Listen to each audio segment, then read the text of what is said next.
بسم الله الرحمن الرحيم الحمد لله رب العالمين الصلاة والسلام على خير خلقه محمد وعلى آله وأصحابه أجمعين السلام عليكم ورحمة الله وبركاته Muhtaram azizlar, hurmatli mehmonlar, qadamiylarga hasanat ko'rsatgan oqibatlilar, tashriflilarga Alloh ajrlar bersin.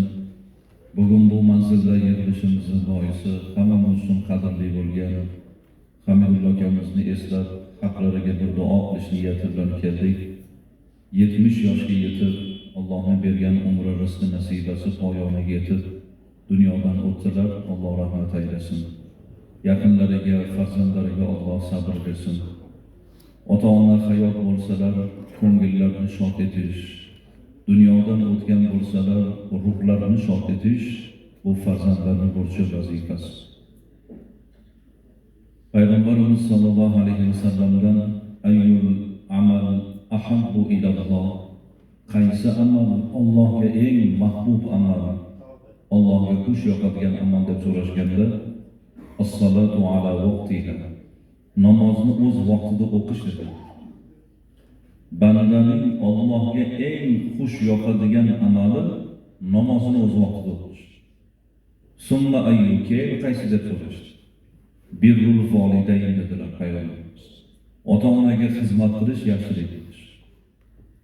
Namozdan keyin eng muhim ish otam onam deb yurish.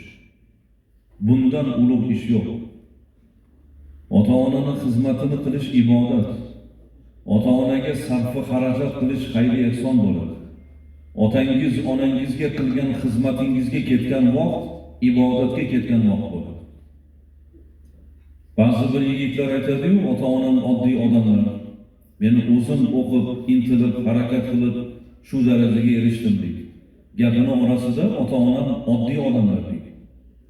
Bu juda katta xato. Qanaqasiga biz uchun ota-ona oddiy bo'ladi? To'g'ri, u boshqalar uchun oddiy bo'lishi mumkin. Farzand uchun ota-ona oddiy odam bo'lmaydi. Farzand uchun dunyoda eng ulug' inson ota-ona bo'ladi. Ketmonchi bo'lsa ham otadan, onadan ulug' inson yo'q. Antor roziyallohu anhu aytadi: farzand olim, qori, 30 bora Qur'oni bor, ilmi bor, otaning ilmi yo'q, oddiy namozxon. Jamoa bilan birgalikda otasiga ham imomlikka chiqaversin. Otasi bilan yolg'iz qolganda otani oldiga chiqmasin dedilar. Odob yuzasidan orqada tursin, ota imomlikka o'tsin dedilar. Shunda odobga to'g'ri keladi dedilar. 30 bora Qur'oni bilan otani oldiga chiqolmagandan keyin ota oddiy odam bo'ladi. Uni o'rniga meni ota-onam ulug' insonlar deyishdi. Men nimaga erishgan bo'lsam, mana shu ota-onamning duosi bilan Alloh nasib etdi. Nimaga erishgan bo'lsam, otam, onam duo qildi, mehnat qildim, Alloh berdi deyishdi. Eng to'g'ri gap mana shu gap. Ota-onam duo qildi, mehnat qildim, harakat qildim, Alloh berdi. Ulug'lar aytishar ekan, menda nima fazilat ko'rsangiz, ota-onamning tarbiyasidan deb biling. Menda nima kamchilik ko'rsangiz, o'zimning xatoyimdan deb biling degan ekan. Qarang, natijalar, fazilatlar otam, onamdan, kamchiliklar o'zimniki dedi. Biz nima deymiz? Men otam, onam oddiy odam deymiz. Meni ota-onam ulug' inson deyish kerak. Men juda ulug' insonlarning farzandiman deyish kerak. Ota-ona ulug'lansa, inshaalloh Allohning nuri, rahmati, barakasi yog'adi. Bir yigitga havasingiz keladi. 40 ga chiqqan yigit pul topdi, daraja topdi, hurmat topdi. U o'z-o'zidan qoldi. 40 yil oldin kim edi shu yigit? Otasini, onasini qo'lidagi bir parcha go'sht edi u. Qaramasa nima bo'ladi?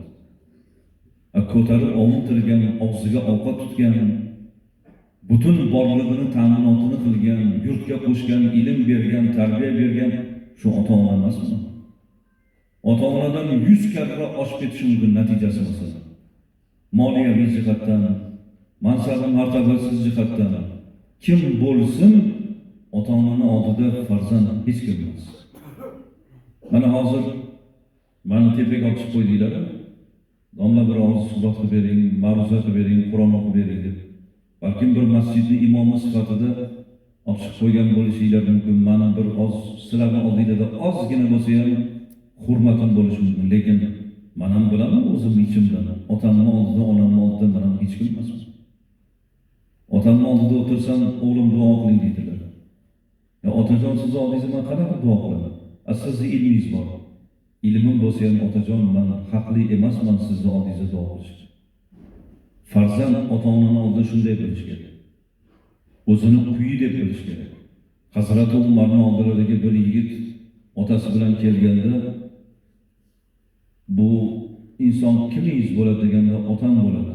Unday bo'lsa, otaning oldida bunaqa o'tirmaydi. Otasi keksayib kichkina bo'lib qo'ygan ekan, endi bu yigit barvasta yigit gavdasini baland qilib ko'kragini kerib o'tirgan ekan deydi. Otayning oldida yelkangni pasaytirib o'tirgan ekan. E'tiroz bildirdilar. Otaning oldida nomaqul o'tirishni, otaning oldida yonboshlab bo'lmaydi. Otaning oldida oyog'ingizni cho'zib o'tirmang.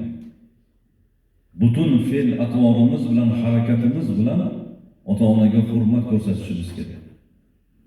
Ibrohim alayhissalomning otalari butparast bo'lgan. O'g'il payg'ambar, ota butparast. Yana but yasaydigan usta bo'lgan. Bir og'iz beadablik qilmagan. Otalarga odobsizlik qilmagan. Hurmat ko'rsatdilar. Izzatlarni o'rniga qo'ydilar. O'zi payg'ambar, ota butparast. Shu hurmat, shu izzatni badaliga Alloh nima berdi? Ibrohim payg'ambarga nima berdi? Itoatli o'g'il berdi. Kimni berdi? Ismoil alayhissalom. Ismoil alayhissalom shu darajada otasini ulug'ladiki, bir kuni ko'rgan tushlarni aytdilar. Ya bunayya, ey o'g'lim, maza tara, nima deysiz? Fa inni azbahuka fi manami. Men sizni tushimda so'yibman dedi. Ota o'g'ilni tushida so'yibdi deymi? Ibrohim payg'ambar o'g'li Ismoilni tushida so'yganini o'g'liga aytdi. Shu qissa Qur'onda keladi. Mana shu chog'da Ismoil alayhissalom 13 yoshda ekan. 13 yoshli bola otasiga aytdi. Alloh shu so'zni Qur'onda keltiradi. Ya abati, ey otajon, if'al ma tu'mar. Sizga Allohdan nima amr bo'lgan bo'lsa bajaring dedi. Ey ota, meni nega so'yasiz? Men nima qildim? Qaysi xatoyimga so'ymoqchisiz? Demadi. Ya'ni otaning gapini muhokama qilmadi. Nima dedi? Allohdan shu amr bo'lgan bo'lsa bajaring otajon. Aslida bu imtihon emas. Alloh bir bandasiga farzandini so'yishni buyurmaydi. Ismoil imtihondan o'tdi. Alloh nima uchun bu qissani keltiradi? Shu darajada itoat qilsin. Farzand otaga, onaga itoat qilsin. Ota-onani muhokama qilib bo'lmaydi. Mana oldimga bir yigit keldi-da, Kamolonga otasidan shikoyat qildi. Men dedi falon hoji akani farzandiman dedi. Tanidim. Bu yigitni men ko'rmagan ekan. Labbay desam, otasidan shikoyat qilishni boshladi. Otam dedi, mana hozir yoshlari katta bo'lib qoldi. Sal ko'p gap bo'lib injiq bo'lib qoldilar. Hammamizni gaplashaveradilar. So'g'averadilar bizlarni. Deb otamga bir nasihat qo'yasin deb ketdi. Keyin vaqtim bor edi, bemalol oldim. Ota haqida gapirdim. Yarim soat gapirdim. Otaning kimligini bildirib qo'ydim. Ishoninglar, men bilan ro'para stulda o'tirgan yigit yerga tushib o'tirib yig'ladi. Stulidan tushib yerga o'tirib yig'ladi. Qoraka dedim, meni kechiring. Men sizni oldingizga kelmadim. Bu savolni sizdan so'ramadim. Meni Alloh kechirsin, siz kechiring. Otamni dedi, men dedi xizmatlarni qilaman. Nima bo'lsa dedi, hammasiga roziman, hammasini ko'taraman deb yig'lab chiqdi. Keyin men nima deyman? Rahmat sizga. Tushunganingizga rahmat. Bolalikda nima injiqlar qilgan? Hamma yoqda ahad tashagan, rasvo qilgan, ota-ona shikoyat qilgan bolasidan. Otangiz ko'targanda ustiga qo'llab olgansiz. Shikoyat qilgan birortasi. Onangiz sizni necha yil axlatingizni tozalagan, shikoyat qilganmi? O'zi yemaganni sizga yedirganda turib qattiq gapirdi. Yig'ladi shu yigit. Imom Shofiyning huzurlariga bir yigit kelib, otasidan shikoyat qildi-da bu yerda. Otamni dedi muhokama qilsam bo'ladimi deganda, otang nima dedilar? Ha deganda, otangni o'zini emas, otangni qovushini ham muhokama qilishga haqqing yo'q dedi. Masalan, uyga kelsangiz, otangizni qovushi loy bo'lib qoldi. O'ylashingiz mumkin, bu otam to'g'ri yo'ldan yurmabdi-da. To'g'ri yo'ldan yurmaydi, nega loyga kiradi otam? Degan xayol, o'sha xayol kelmasin. Muhokama qilmang qovushini. Nima qilish kerak? Shunda oling, birovga buyurmang, o'zingiz oling, yuving, poklang, tozalang, quriting, olib kelib joyga qo'ying. To'g'ri ish mana shu bo'ladi. Otani qovushini ham muhokama qilishga haqqi yo'q. Ba'zi yigitlar otasiga, onasiga aql o'rgatadi. Sabab ozgina pul topdi-da. Imom Nasafiy 36 ta holatda farzand ota-onaga oq bo'lib qoladi degan. 36 ta holat. O sana oq qildim deyish shart emas. Ota-ona ranjitgan ishni qildimi, farzand oq bo'lib qoladi. Ibka'ul validayn minal uquq dedilar Hazrat Umar. Farzandni yig'latishi, ya'ni ota-onani, ya'ni farzandni biror bir qilgan noma'qul ishidan ota-ona eshitib, xabar topib, ko'ziga bitta tomchi yosh kelsa, farzand oq bo'lib qoladi. Farzand ota-onani yig'lashga sabab bo'lgan ishni qilsa, farzand oq bo'ladi. Shuning uchun otam, onam deb yuringlar, yigitlar, akalar. Ertalab turdingizmi? Birinchi Alloh, keyin ota-ona. Ha? Alloh kunimni barakali qil. Yugurib ota-onangiz oldiga kiring. Ishga ketsangiz bir ko'ring. Uzoqda bo'lsangiz telefon qiling. Ota-onani rozi qilish, ota-onani xursand qilish eng katta rejangiz shu bo'lsin. Ota-ona rozi bo'lsa, Alloh rozi bo'ladi. Ota-ona rozi bo'lsa, el-yurt rozi bo'ladi. Mana hozir shu so'qoq ahli. Nima deb o'ylaysizlar? Bir yigitga qaysi sifatiga baho berasizlar? Balonchi zo'r yigit deganda, o'shaning zo'rligini qaysisiga puli ko'p bo'lsa zo'r bo'ladimi? Ha? Eng zo'r mashina minib kelgan bo'lsa, o'sha zo'r yigit bo'ladimi? Qo'li ko'ksida bo'lib, assalomu alaykum deb yurgan bo'lsa, zo'r yigit bo'ladimi? Bu ko'chadagi yurish-turish bor-ku, asl yuz emas, bilib qo'ying. To'yga kirib keladi, mahallada yuradi, o'rtoqlarning ichida yuradi. Asl yuz u emas akalar. Yigitning bahosi ota-onasiga bo'lgan, oilasiga bo'lgan munosabat.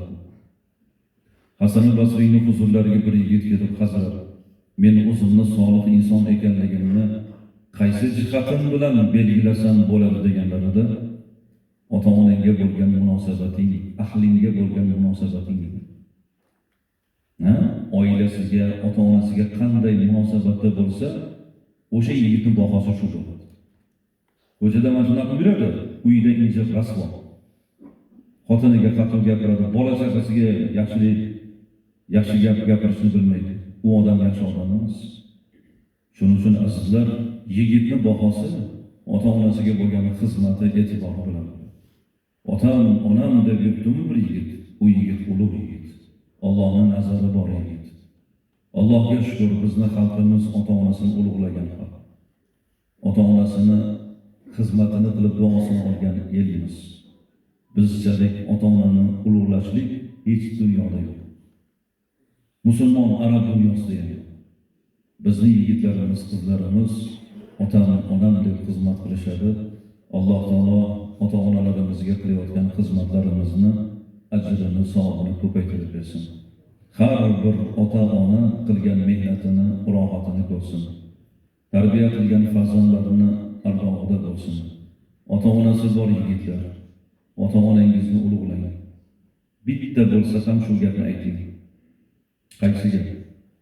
Otajon, onajon, meni butun topgan mol davlatim, butun borlig'im, hurmati, e'tiborim o'shanga qo'shilib, o'zim ham siznikiman.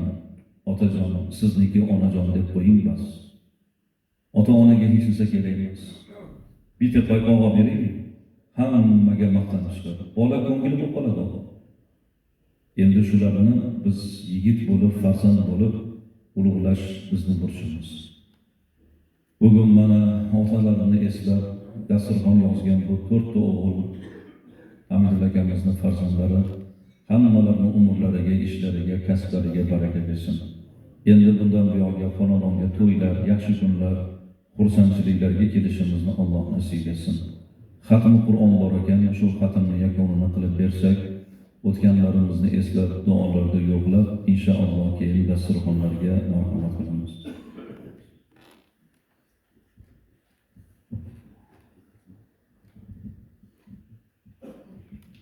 أعوذ بالله من الشيطان الرجيم. بسم الله الرحمن الرحيم. قل هو الله أحد الله الصمد لم يلد ولم يولد ولم يكن له كفوا أحد. بسم الله الرحمن الرحيم. قل هو الله أحد الله الصمد لم يلد ولم يولد ولم يكن له كفوا أحد. بسم الله الرحمن الرحيم. قل هو الله أحد الله الصمد لم يلد ولم يولد ولم يكن له كفوا أحد. سبحان ربك رب العزة عما يصفون وسلام على المرسلين والحمد لله رب العالمين. بسم الله الرحمن الرحيم. Parvardigor Qur'oni Karim oyatidan, qilingan xatmi Qur'onning savobidan, aytilgan amr ma'ruf, yozilgan dasturxonlardan hosil bo'lajak savoblar ila avvalo payg'ambarimiz alayhissalom, o'tgan jamiki mo'min bandalar, yurtimizdan o'tgan ulug'lar, duoga qo'l ochgan har birimizdan o'tgan mo'tabar ota-onalarimizni ham bu savoblardan bahramand ayla. Sendan ko'pchilik bo'lib yolvorib so'raymiz. Parvardigor, otamizni, onamizni jannat ahlidan qil. Ularni jannating bilan mukofotla. Hayot bo'lib turgan ota-onamizga ziyoda umr, mustahkam iymon ber. Ota-onasini ulug'lab, xizmatlarni qilayotgan yigitlarga darajat ber, izzat va sharafni ber. Bugun haqlarida ehson qilinayotgan Hamidullo akamizni Alloh g'ariq rahmat, dohili jannat aylasin. Oxiratlarni obod qilsin. Vafodor farzandlarni qilayotgan bu ehsonlarning savobidan ruhlarini bahramand aylasin. Parvardigor, yurtimizni tinch, xalqimizni omon qil. Farzandlarimizga baxti, saodat, rushdi, hidoyatni ber. Xonadonlarimizga nuring, rahmating yog'dirgin. Osmonimizni Alloh yomonliklardan, xatarlardan o'zing asragin. Xalqimizga yaxshiliklarni ato etgin. Umrimizni poyoniga qadar shu yurt ravnaqini ko'rib, farzandlar kamolini ko'rib, yaxshi niyatlarimizning ro'yobini ko'rib, eng asosiysi ota-onamizni bizning haqqimizda qilgan duolarini ijobatini ko'rib, zavqli hayot ko'rishligimizni Alloh nasib etsin. Xizmatda bo'lib turganlarga Alloh ajr bersin. Hurmat aylab kelgan otalar, akalar, umringiz ziyoda bo'lsin. O'z aqlingiz, xonadoningizni sultoni, faxri bo'lib yurishingizni Alloh barchangizga nasib aylasin. Allahumma salli ala Muhammad va ala alihi va sahbihi ajma'in bi rahmatika ya arhamar rohimin. Rahmatingizni so'rayman.